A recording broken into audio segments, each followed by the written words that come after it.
Bismillah walhamdulillah wassalatu wassalamu ala rasulillah sallallahu alayhi wasallam. Assalamu alaikum wa rahmatullahi wa barakatuh. My dear soul, have you ever noticed how one small moment can change your entire day? One comment, one look, one harsh word, and suddenly your heart feels heavy, your chest tightens, your mind becomes loud, you lose control, not because of what happened, but because of how you reacted.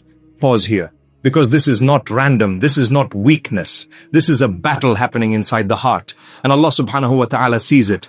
Many people lose their peace, not in big disasters, but in small emotional moments they never learned how to handle. But listen carefully. The one who controls his reaction controls the moment. The one who restrains his anger wins the situation. This is not motivational talk. This is Quranic wisdom. Allah subhanahu wa ta'ala says, وَالْكَازِمِينَ الْغَيْزَ وَالْعَفِينَ عَنِ النَّاسِ. Those who restrain anger and pardon people. Surah Al-Imran, Ayah 134. This ayah is not describing angels. It is describing you. When you choose restraint over reaction. Today's story is not just a story. It is a mirror.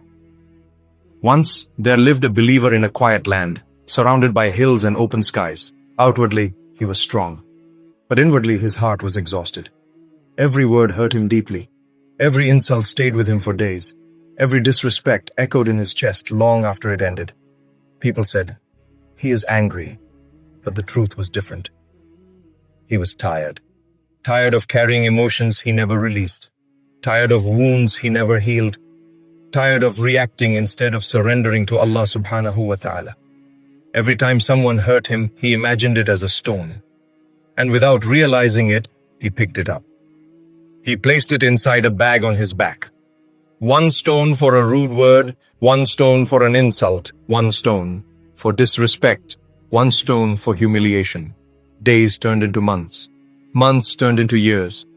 The bag grew heavy, his walk slowed, his smile faded. He still prayed, he still believed, but his heart felt burdened. One morning after Fajr, he whispered to himself, "I need clarity, I need light." So he walked toward the mountains. The sky was calm. The wind was gentle. Birds praised Allah subhanahu wa ta'ala in a language we do not understand.